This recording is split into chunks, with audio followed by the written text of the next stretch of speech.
Panorama group, जो सोचता है वो करता है। आपके अपने सपनों का आशियाना।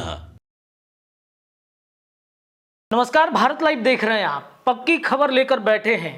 बिहार की राजनीति में नीतीश कुमार की कुर्सी को लेकर के खूब सवाल खड़े हो रहे हैं कि भाई कुर्सी किसको सौंपेंगे, क्योंकि नीतीश कुमार जा रहे हैं इलाज कराने अपना। ऐसे में बिहार की देखरेख किसके हाथों में होगी? अगर वो एक हफ्ते के लिए भी जाएंगे तो किसी ऐसे व्यक्ति को अपने कुर्सी पर बैठा कर जाएंगे जो उनके बिहाफ में बिहार का सारा सिस्टम, सारा जो बदलाव है या नए नए चेंजेस करने हैं, बिहार की पूरी कमान उनको दे करके जाएंगे। इस बात की चर्चा है कि बिहार के मुख्यमंत्री नीतीश कुमार अपने बेटे निशांत को कुर्सी सौंप सकते हैं। जदयू के अंदर कई ऐसे दिग्गज नेता हैं, मंत्री हैं, जिनको बिहार की जिम्मेदारी नीतीश कुमार सौंप सकते हैं। हालांकि पहले तो इस बात की चर्चा थी कि नीतीश कुमार पूरे 3 महीने या 2 महीने के लिए जाएंगे, क्योंकि विधानसभा चुनाव से पहले उनका पूरा जो शारीरिक चेकअप है हेल्थ का, वो करवाना है, क्योंकि आने वाले विधानसभा में चुनाव प्रचार प्रसार पर नीतीश कुमार को जोड़ देना है। जदयू को एक मुख्य धारा की पार्टी में जोड़ना है। हालांकि जदयू पहले से मुख्य धारा में है, लेकिन नंबर 1 की पार्टी जदयू को बनाना है, क्योंकि नीतीश कुमार ने जिस तरीके से बिहार के राजनीति में जदयू को आगे बढ़ाया था, एक समय ऐसा आया कि जदयू आज तीसरे नंबर की पार्टी बनकर के रह गई। ऐसे में जदयू को शीर्ष पर पहुंचाना है, बिहार में एक अपना पावर दिखाना है। ये तमाम प्रक्रियाएं होंगी, लेकिन नीतीश कुमार जब तक स्वस्थ नहीं रहेंगे तब तक ये सारी परिस्थितियां बदल नहीं सकती। ऐसे में नीतीश कुमार का मेडिकल चेकअप करना है और पूरे 1 महीने या 1 हफ्ते के लिए या फिर 1 हफ्ते से ज़्यादा समय के लिए भी नीतीश कुमार बिहार देश से बाहर रहेंगे, अमेरिका जाने वाले हैं। इस बात की चर्चा राजनीतिक गलियारे में तेज है, खासतौर पे जदयू में इस बात की चर्चा है। अब ऐसे में कुर्सी किसे देंगे? इसके साथ साथ ये कुर्सी की तो बात नीतीश कुमार के राजनीतिक रूप से हो गई, लेकिन अगर कुर्सी की बातचीत की जाए, बिहार के लॉ एंड ऑर्डर पर जो परिस्थितियाँ बदल रही हैं बिहार में, हाल के दिनों में अगर आप आंकड़ा उठाकर देखेंगे तो रोजाना कहीं ना कहीं किसी जिले में, किसी क्षेत्र में हत्याएं हो रही हैं, जिससे बिहार के मुख्यमंत्री नीतीश कुमार के लॉ एंड ऑर्डर पर सवाल खड़े कर रहे हैं। सवाल खड़े इसलिए भी हो रहे हैं कि नीतीश कुमार जिस तरीके से जीरो टॉलरेंस की रणनीति पर काम करते आए हैं, अचानक से जंगल राज वाली स्थिति उत्पन्न हो गई है। तेजस्वी यादव से सुनना पड़ रहा है ट्विटर पर नीतीश कुमार को, बिहार सरकार को, इससे भाजपा भी काफ़ी ज़्यादा चिंतित है। तो इसलिए नीतीश कुमार बिहार पुलिस प्रशासनिक सेवा में भी एक बड़ा बदलाव करना चाहते हैं। देखिए, बिहार में डीजीपी आर.एस. भट्टी को लाया गया था कि वो अपराधी थाने से लेकर के तमाम जो पुलिस अकादमी या पुलिस का जो पूरा सिस्टम है उसे बदल देंगे। DGP RS. भट्टी की बिहार में एंट्री होती है एक दबंग छवि के रूप में, लेकिन डीजीपी आर.एस. भट्टी का दबंग छवि वक्त रहते उनका वो छवि जो है वो बिल्कुल बर्बाद हो जाता है। DGP RS. भट्टी ने कहा था कि अपराधियों को दौड़ा दौड़ा के मारेंगे, लेकिन अपराधियों ने इसे हल्के में ले लिया और खुद पुलिस प्रशासन को ही दौड़ाना शुरू कर दिया। आपने देखा होगा कि वो बिहार पुलिस जो पहले कभी माफियाओं से नहीं डरती थी, माफियाओं को दौड़ा दौड़ा के पीटती थी, कितने इनकाउंटर्स हुए थे, उन माफियाओं ने बिहार पुलिस को छोड़ा तक नहीं। भोजपुर की बातचीत की जाए, छपरा की बातचीत की जाए, दिगवारा की बातचीत की जाए, इन तमाम जगहों पर जो बालू माफिया हैं वो किस तरीके से बिहार पुलिस के बड़े अधिकारियों को दौड़ाते हैं, यहाँ तक कि पुलिस प्रशासन के कई अधिकारियों को कुचल भी दिया है उन्होंने। कई ऐसी घटनाएं आई हैं हमारे सामने। कई ऐसे शराब माफिया हैं जो थाना अध्यक्ष से लेकर के जो एसआई होते हैं उनको भी वो ज़बरदस्त तरीके से पीटते हैं। ये पूरा का पूरा सिस्टम एक तरीके से कहें तो बर्बाद हो चुका है। DGP RS. भट्टी के आने के साथ बिहार में जो परिस्थितियां बदलनी चाहिए तो वो परिस्थितियां विपरीत रूप से बदल रही हैं, जो बिहार में पूरे बिहार के प्रशासनिक व्यवस्था को शर्मसार कर रहा है। अब ऐसे में डीजीपी आर.एस. भट्टी को हटाना बेहद ज़रूरी है। देखिए, मुकेश सहनी के पिता के हत्या के बाद से नीतीश कुमार अब काफ़ी सतर्क हो गए हैं, अलर्ट मोड में आ गए हैं। नीतीश कुमार को ऐसा लगता है कि जब इतने बड़े आदमी के पिता की हत्या हो जाएगी तो फिर बाकी लोगों का क्या होगा। जिन महिलाओं को नीतीश कुमार सुरक्षा प्रदान करने की बात कहते थे, वो महिलाओं पर आए दिन अत्याचार हो रहे हैं। और देखिए, महिलाओं का एक बड़ा वोट बैंक नीतीश कुमार के साथ जुड़ता रहा है।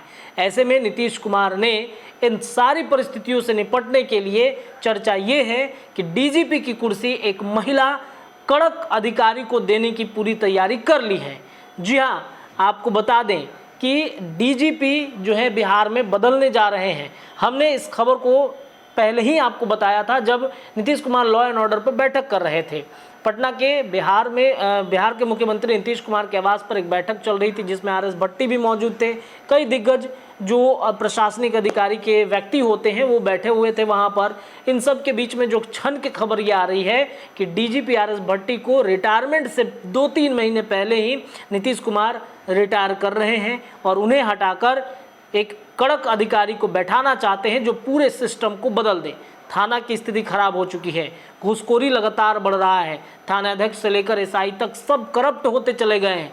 ऐसे में एक महिला कड़क अधिकारी को बैठाना बेहद ज़रूरी है। शोभा अहोतकर के नाम की चर्चा खूब है। शोभा अहोतकर अग्निशामक विभाग की आईजी हैं और शोभा अहोतकर की तस्वीर तब आपने ज़रूर देखी होगी जब पटना के विश्वेश्वरैया भवन में आग लग गई थी। विश्वेश्वरैया भवन में आग जब लगी थी तब शोभा अहोतकर का रौद्र रूप दिखा था। मीडिया के कैमरों के सामने वो आई थी और जिस तरीके से उन्होंने अलग अलग थानाध्यक्षों को, यहाँ तक कि पटना के डीएम तक को भी उन्होंने नहीं छोड़ा था, खूब उन्होंने जमकर उनके जो है बातों को कहा था और खूब उन पर गुस्सा भी हुई थी। अग्निशामक विभाग की गाड़ियां नहीं आने दी जा रही थी, इससे वो काफ़ी परेशान थी और जमकर क्लास कई थानाध्यक्षों को, एसआई तक को भी लगा दिया था। तब से शोभा अहोतकर के नाम की चर्चा तेज है। माना यह भी जाता है कि शोभा अहोतकर काफ़ी कड़क मिजाज की जो प्रशासनिक अधिकारी हैं उनके डर से, उनके बोली से कई अधिकारी थर थर कांपते भी हैं। विकास वैभव के जो प्रकरण हुए थे उसमें भी आपको याद होगा, विकास वैभव ने तो उनको यहाँ तक सनकी तक बता दिया कि वो लगातार गाली देती हैं, माँ बहन की गालियाँ देती हैं। शोभा अहोतकर और उनके विषय में खूब मीडिया के सुर्खियों में रहा था। हालांकि विकास वैभव को फिलहाल दूसरे विभाग में भेज दिया गया है, लेकिन शोभा अहोतकर जो 1990 बैच की हैं उनको बड़ी जिम्मेदारी दी जा सकती है। इस सब के बीच में आलोक राज सीनियर आईपीएस अधिकारी हैं, निगरानी विभाग के डीजी इस वक्त हैं बिहार में, इनके नाम की भी चर्चा है। आलोक राज जो हैं वो कायस्थ समाज से आते हैं और शोभा अहोतकर आंध्र प्रदेश की रहने वाली हैं। तो ऐसे में नीतीश कुमार को फैसला करना है। देखिए, महिला को अगर कुर्सी सौंपेंगे डीजीपी की तो शायद महिलाओं में एक बार फिर से अलग संदेश जाएगा।